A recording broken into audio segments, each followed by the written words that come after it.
దళిత హక్కుల పోరాట సమితి బహిరంగ సభను ఉద్దేశించి మాట్లాడటానికి ఎంతో శ్రమ కోర్చి వచ్చినటువంటి మన ప్రియతమ భారత కమ్యూనిస్ట్ పార్టీ ప్రధాన కార్యదర్శి రాజా గారు, అలాగే దళిత హక్కుల పోరాట సమితి నాయకులు వేదిక పైన ఉన్న వారందరూ మీకు అందరికీ హృదయపూర్వక నమస్కారాలు. ఇప్పుడు నిర్మల్ గారు 3 నిమిషాల్లోనే మన కర్తవ్యాన్ని చెప్పారు. రాజా గారు దేశంలో దళితులపైన బీజేపీ పేరుతో ఏ విధమైన దాష్టీకాలు దౌర్జన్యాలు జరుగుతున్నాయో, అంబేద్కర్ని రాజ్యాంగాన్ని బీజేపీ నరేంద్ర మోడీ ప్రత్యేకించి అమిత్ షా ఎలా అవమానపరుస్తున్నారో, రాజ్యాంగం లేకుండానే అంబేద్కర్ విరచిత రాజ్యాంగం లేకుండానే ఈ దేశంలో మనుస్మృతిని మను రాసినటువంటి మను ధర్మాన్ని రాజ్యాంగం రూపంలో రాజ్యాంగ స్థానంలో తీసుకురావడానికి ఎలా కుట్రలు పన్నుతున్నారో అవన్నీ కూడా వారు చెప్పారు.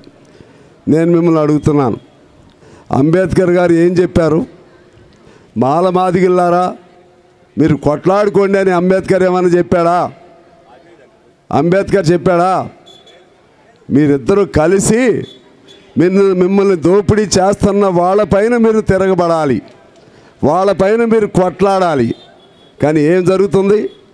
అంబేద్కర్ రాసిన దానికి భిన్నంగా రాజ్యాంగంలో మన హక్కుల కోసం ఆయన పడిన తాపత్రయానికి భిన్నంగా, అదేవిధంగా దళితుల కోసం అనేక త్యాగాలు చేసినటువంటి కమ్యూనిస్టు యోధుల వాళ్ళ ఆశయాలకు భిన్నంగా ఇవాళ మాలా మాదిగా అని కొట్లాడుకుంటూ ఉంటే దీని ఫలితం ఎవరికి దక్కుతుంది? నేను అంటున్నాను, అసలు మనకున్న ఉద్యోగాలు ఎన్ని? వారు నిర్మల్ గారు చెప్పారు, మనకున్న ఉద్యోగాలు ఎన్ని? ప్రభుత్వ రంగ పరిశ్రమల్ని మూసేస్తున్నారు, ప్రైవేట్ పరం చేసేస్తున్నారు. ఇంక నీకు రిజర్వేషన్లు ఎక్కడున్నాయి? మొత్తం ప్రైవేట్గా అయిపోతుంటే అవన్నీ మర్చిపోయి అధ్యయనం చేయకుండా అర్థం చేసుకోకుండా కొట్లాడుకోవటం మానమని నేను మీ అందరికీ విజ్ఞప్తి చేస్తున్నాను. మనందరం ఒకటే. నేను మీకు మనవి చేస్తున్నాను, మాల ఒంట్లో రక్తం వేరు, మాదిగ ఒంట్లో రక్తం వేరా అడుగుతా ఉన్నాను. హిందూ ఒంట్లో రక్తం వేరు, క్రిస్టియన్ ఒంట్లో రక్తం వేరా అని నేను అడుగుతున్నాను. అమెరికాలో పుట్టినవాడి రక్తం వేరు, భారతదేశంలో పుట్టినవాడి రక్తం వేరా అని నేను అడుగుతున్నాను. ఆఫ్రికాలో పుట్టినవాడి రక్తం వేరా అని నేను అడుగుతున్నాను. మనిషిగా ఈ ప్రపంచంలో ఎక్కడున్నా వాడి రక్తమైనా, మన రక్తమైనా, క్రిస్టియన్ రక్తమైనా, హిందూ రక్తమైనా, భారతీయుడి రక్తమైనా అందరి రక్తం ఒక్కటే. అందరి రక్తంలో ఉన్న గ్రూపులు ఒక్కటే. అది బి గ్రూపా, ఓ గ్రూపా, ఓ పాజిటివా, ఓ నెగిటివా, అందరి రక్తం ఒకటే. ఇక్కడ నీకు దెబ్బ తగిలితే అమెరికా వాడు రక్తం ఇస్తే నీ కాలుకి లేకపోతే నీ ఒంటికి దెబ్బ తగిలితే అది పనిచేస్తుంది. సేమ్ గ్రూప్ అయితే అమెరికాలో వాడికి దెబ్బ తగిలితే నీ రక్తం ఇస్తే పనిచేస్తుంది. అమెరికా వాడు ఇండియా వాడు పెళ్లి చేసుకుంటే పిల్లలు పుడతారా లేదా అని నేను అడుగుతున్నాను. ఒక హిందూ ముస్లిం పెళ్లి చేసుకుంటే పిల్లలు పుడతారా లేదా అడుగుతున్నాను. ఒక దళితుడు ఒక భూస్వామి పిల్లలు పెళ్లి చేసుకుంటే పిల్లలు పుడతారా లేదా నేను అడుగుతున్నాను. ఏమర్థం అవుతుంది మనకి? ఏమర్థం అవుతుంది? ఈ దేశంలో ఉన్న మనిషి, ఏ మనిషి అయినా, ఏ ప్రాంతమైనా, ఏ ఖండమైనా, ఏ దేశమైనా సరే మనిషి అనేవాడు ఒక్కడే, మానవుడు అనేవాడు ఒక్కడే. ఇది సైన్స్ మనకు చెప్పినటువంటి సత్యం. ఇది అది అర్థం చేసుకోవాలి ముందు మనం.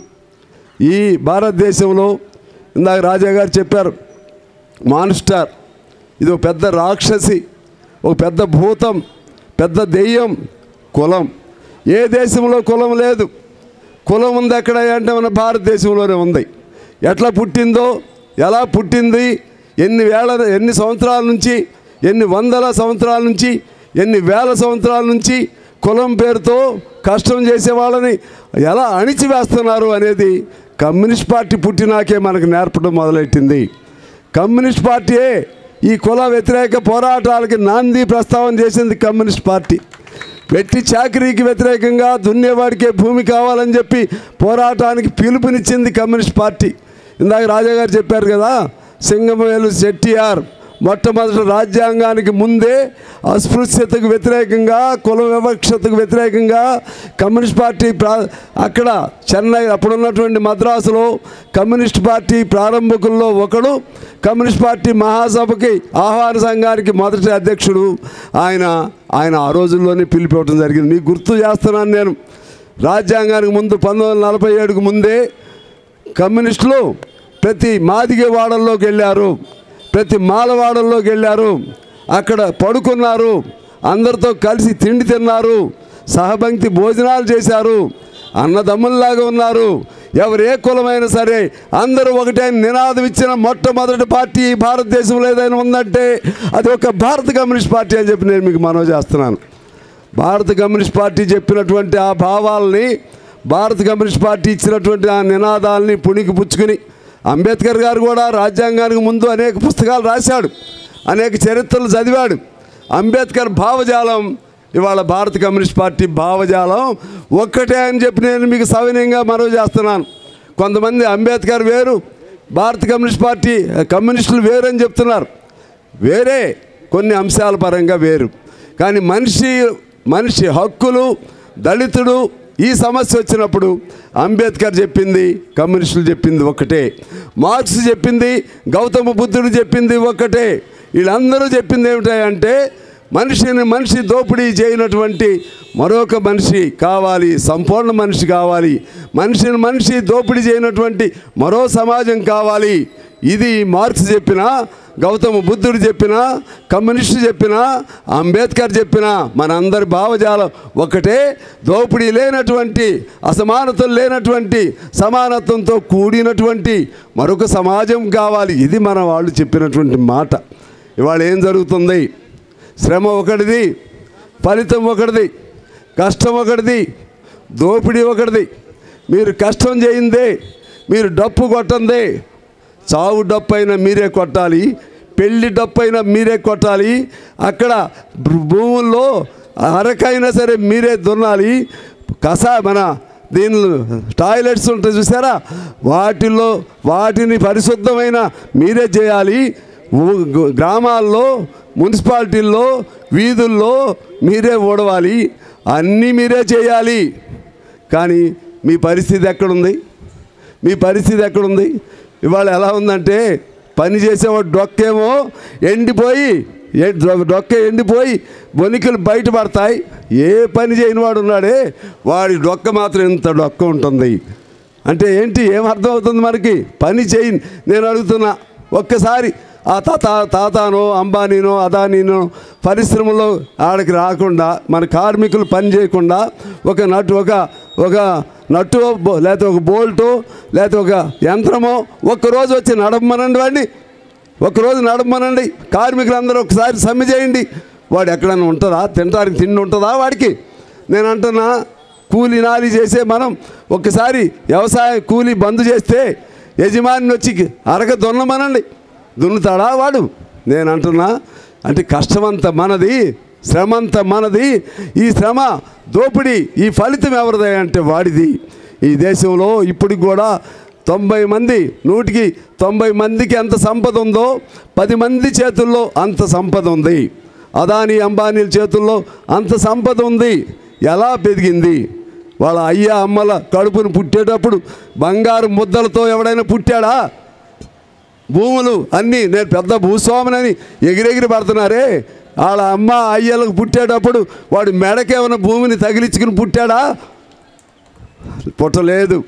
బంగారు ముద్దలతో పుట్టలేదు. అందరిలాగానే మనలాగానే వాడు పుట్టాడు, వాడులాగానే మనం పుట్టాం. కానీ వాడు ఇప్పుడు ఈ 1000 ఎకరాలు ఎట్లయింది? లక్షల కోట్లు ఎక్కడి నుంచి సంపాదించాడు? మరి నువ్వు సంపాదించావు ఎట్లా? ఏమైనా కష్టం చేసావా? మరి రిక్షా దొక్కేవాళ్ళలాగా 10 నిమిషాలు నువ్వు కష్టం చేసావా? మన మోటార్లు మోసేవాళ్ళలాగా ఒక 10 నిమిషాలు నువ్వు కష్టం చేసావా? పల్లిసీమల్లో కష్టం చేసేవాళ్ళలో ఆడి కష్టంలో 1 నిమిషం నువ్వు కష్టం చేసావా? మరి నీకు అన్ని లక్షల కోట్లు ఎలా వచ్చినాయి? అన్ని 1000 ఎకరాల భూమి నీకు ఎలా వచ్చింది? ఇది కాదా దోపిడీ? ఇది కాదా దోపిడీ? ఆ దోపిడీకి వ్యతిరేకంగానే ఎర్ర జెండా పుట్టింది. ఆ దోపిడీకి వ్యతిరేకంగా ఎర్ర జెండాతో పాటు ఈ నీలి జెండా పుట్టింది. ఇవాళ ఎరుపు, నీలి, కలవాల్సినటువంటి రోజులు వచ్చాయని చెప్పి మనం చెప్తా ఉన్నాం. నేను అంటున్నా, ఛాలెంజ్ ఇస్తున్నాం, ఇదంతా మా శ్రమ, మా కష్టం అని చెప్పి ఎవడున్నాడే. ఒక్కసారి తీసుకొచ్చి ఆ తాతానో అదానీనో అంబానీ కొడుకు ఒకడు ఉన్నాడు, ఇప్పుడు వాడు ఇంతలో ఉంటాడు, వాడిని తీసుకొచ్చి ఎండలో 1 నిమిషం 10 నిమిషాలు నిలబెట్టండి, ఎండలో నిలబెట్టండి.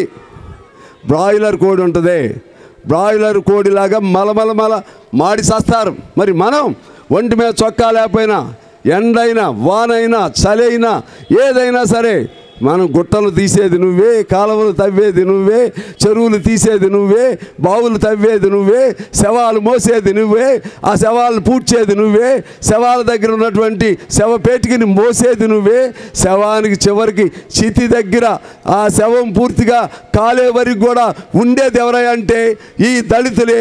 ఆ పాపం పుణ్యం తెలియనటువంటి, కష్టాన్ని నమ్ముకున్నటువంటి ఈ దళిత సోదరులే ఉండాలి. ఇదా ఈ దేశంలో మనం నేర్చుకున్నది? ఇందుకేనా ఈ దేశానికి స్వాతంత్రం వచ్చింది? స్వాతంత్రం ఎందుకు సంపాదించుకున్నాం? బ్రిటిష్ వాడు ఎందుకు పోవాలన్నాం? అందరూ ఒకటి అవ్వాలని ఆనాడు నినాదం. 1000 సంవత్సరాల నుంచి ఉన్న ఈ దోపిడీ పోవాలి, బ్రిటిష్ వాడు పోతే అందరికి సమానత్వం వస్తుందని అనుకున్నాం. వాడు పోయాడు, తెల్ల దొర పోయాడు, నల్ల దొర వచ్చాడు, మనలాగానే ఉండే దొర వచ్చాడు. తెల్ల దొంగలు పోయారు, నల్ల దొంగలు వచ్చారు. ఇవాళ నల్ల దొంగలు మంచి పేరు చెప్తున్నారు, హిందూ పేరుతో, రాముడి పేరుతో, రామాలయం పేరుతో, ఇంకో పేరుతో. ఎవడయ్యా హిందూ మతం? నువ్వు వచ్చినా పుట్టిందా? బీజేపీ వాడు వచ్చినా పుట్టిందా? హిందూ వీడు పార్టీ పుట్టి ఎంతకాలం అయింది? ఆర్ఎస్ఎస్ పుట్టి మన పార్టీ లాగానే 100 ఏళ్ళే అయింది. ఆర్ఎస్ఎస్ పుట్టి, బీజేపీ పుట్టి లేదా జనసంఘ పుట్టి ఒక 70 ఏళ్ళు అయి ఉంటుంది. మరి హిందూ మతం 5000 సంవత్సరాల నుంచి ఉంది. వాడంట ఈ హిందువులకు రక్షణ లేదంట వాళ్ళు లేకపోతే. అంటే కులం పేరుతో కుల హక్కుల కోసం, వెనకబడ్డ కులాలకు హక్కుల కోసం మండల కమిషను ఇవన్నీ కూడా వచ్చినప్పుడు కులం కాదు మనకు కావాల్సిన, మన మతం మనకు కావాలి. హిందూ మతానికి రక్షణ లేదు. బ్రిటిష్ వాడు 200 సంవత్సరాలు పరిపాలించాడు, ఏం కాలేదు. ముస్లింలు 300 సంవత్సరాలు పరిపాలించారు, హిందూ మతానికి ఏం కాలేదు. వీడొచ్చి నేను హిందూ మతాన్ని ఉద్ధరిస్తానని చెప్పి చెప్తున్నాడు. రాముడు వాడు ఒక్కడికేనంట. ఎప్పుడొచ్చాడు రాముడు? వీడు పుట్టక ముందే రామయ్యలు ఉన్నారు, రామారావులు ఉన్నారు, లేకపోతే రామలింగాలు ఉన్నారు, ఆంజనేయులు ఉన్నారు. వీడు పుట్టక ముందే కదా ఈ పేర్లని ఉంది. ఉన్నాయా లేవా? మరి వీడొచ్చినాకేనా వీడు ఉద్ధరిస్తాడా? అంటే రాముడి పేరుతో, హిందూ మతం పేరుతో కులాలను విభజిస్తూ, మతం పేరుతో మనల్ని అందరిని మింగేసి, మతం పేరుతో ఓట్లు గుంజేసి, తద్వారా అధికారంలోకి వచ్చి అదానీ అంబానీల పల్లకీని మోస్తూ, వాళ్ళ చెప్పులు మోస్తున్నటువంటి నరేంద్ర మోడీ, అమిత్ షా లాంటి వాళ్ళు ఉంటే ఈ దేశం ముందుకు ఎలా వెళ్తుంది? ఇక్కడ మనకు చైతన్యం కావాలి. అందుకే మనం తిరగబడాలి. పోరాటం లేనిదే ఏ హక్కు కూడా సాధించుకోలేవు. పోరాటం తిరగబడందే ఏ హక్కు కూడా మనకి రాదు. తిరగబడాలంటే నేర్పే జెండా ఏది? పోరాటం అంటే మనకి మార్గం చూపెట్టే జెండా ఏది? పోరాటానికి మార్గం చూపెట్టే జెండా అది ఎర్ర జెండా. నేను అడుగుతా ఉన్నా మిమ్మల్ని, ఎర్ర జెండా లేకుండా మన హక్కుల కోసం పోట్లాడేవాడు ఎవడన్నా ఉన్నాడా ఈ దేశంలో? ఇప్పుడు కూడా నేను అడుగుతా ఉన్నాను. ఎర్ర జెండా లేకుండా ఒక పేదవాడు, అంగన్వాడీ అమ్మాలీలు, మధ్యాహ్న భోజనం మహిళలు, లేకపోతే ఇతర కష్టజీవులు, వాళ్ళ కోసం పోట్లాడేవాడు ఎవడన్నా ఉన్నాడా అని నేను అడుగుతున్నా. ఎర్ర జెండా అంటే అందుకే మన తల్లి లాంటిది. తల్లి బిడ్డల కోసం తప్పించి తన ప్రాణాన్నైనా ఎలా అర్పిస్తుందో, బిడ్డకు అన్యాయం జరిగితే ఆ విధంగా ఎర్ర జెండా మన బిడ్డల కోసం అవసరమైతే తన ప్రాణాన్ని బలిస్తుంది తప్పితే ఈ పిల్లల్ని కాపాడుకోవడం కోసం ఎటువంటి వాడినైనా శత్రువు మీదైనా తిరగబడమనే మన తల్లి చెప్తుంది. ఇవాళ ఇక్కడ వచ్చారు, ఇందాక వరంగల్ నుంచి వచ్చారు. ఈనాటికి కూడా ఈ దేశంలో సొంత ఇల్లు లేని వాళ్ళు ఎన్ని వేల లక్షల మంది, కోట్ల మంది ఉన్నారండి. పేదరికం లేదంట, వాళ్ళు లెక్కలు చెప్తున్నాడు. 3% ఏముందంట పేదరికం? నాకు అర్థం కావట్లేదు. పేదరికం లేదా అంటే వాళ్ళ లెక్క ఏంటి తెలుసా? రోజుకి 30 రూపాయలు, పట్టణాల్లో, గ్రామాల్లో 30, పట్టణాల్లో 33 రూపాయలు ఆదాయం ఉంటే వాడు ధనికుడు అంట. 30 రూపాయలతో ఏమొస్తుంది చెప్పండి? ఒక టీ తాగితే, 2 ఫ్రెండ్స్ వెళ్ళి తాగితే 30 రూపాయలు అయిపోయింది. 30 రూపాయలు ఉన్నాడంతా ఉన్నాడు లెక్కనంట. ఇది అమిత్ షా చెప్పే లెక్కలు, నరేంద్ర మోడీ చెప్పే లెక్కలు. ఆ విధంగా నేను మరి ఈ ఇల్లు లేని వాళ్ళు కిరాయికి తీసుకుంటే ఎంత ఖర్చు అవుతుంది? 30 రూపాయలు అంటే నెలకి ఎంత? 3 3 900. మీరు కిరాయికి తీసుకున్న ఇంటికి ఎంత కట్టాలి? 4000. పోనీ 10,000 కాదు, 4000 5,000. ఆ విధంగా మరి మీరు అంత పేదాళ్ళు కాదమ్మా వాళ్ళ లెక్క ప్రకారం. మీరు వచ్చే బాబు ఇందాక బాధపడిపోతున్నారు, కళ్ళు నీళ్ళు పెట్టుకుంటున్నారు, ఏడుస్తున్నారు మాకు ఇళ్ల స్థలాలు లేవని. ఈ ఇళ్ల స్థలాల కోసం పోరాటం చేసే పార్టీ ఏ పార్టీ? నేను మిమ్మల్ని అడుగుతా ఉన్నాను. ఏ జెండా, ఏ పార్టీ? కమ్యూనిస్ట్ పార్టీ, ఎర్ర జెండా. అందుకనే జైల్లోకి వెళ్ళిన కమ్యూనిస్టులు మీకోసమే పోరాడతారు. లాఠీలను తింటాం, తోటాలను ఎదుర్కొంటాం, పోలీసులకి గుండె ఎదురు పెట్టి తుపాకీ గుండెల్లో జ్వరబడినా సరే ఎత్తిన పిడికిని దించము. ఇది కమ్యూనిస్టుల లక్షణం, ఇది కమ్యూనిస్టుల లక్షణం. ఎర్ర జెండా పుట్టింది ఎలా పుట్టింది?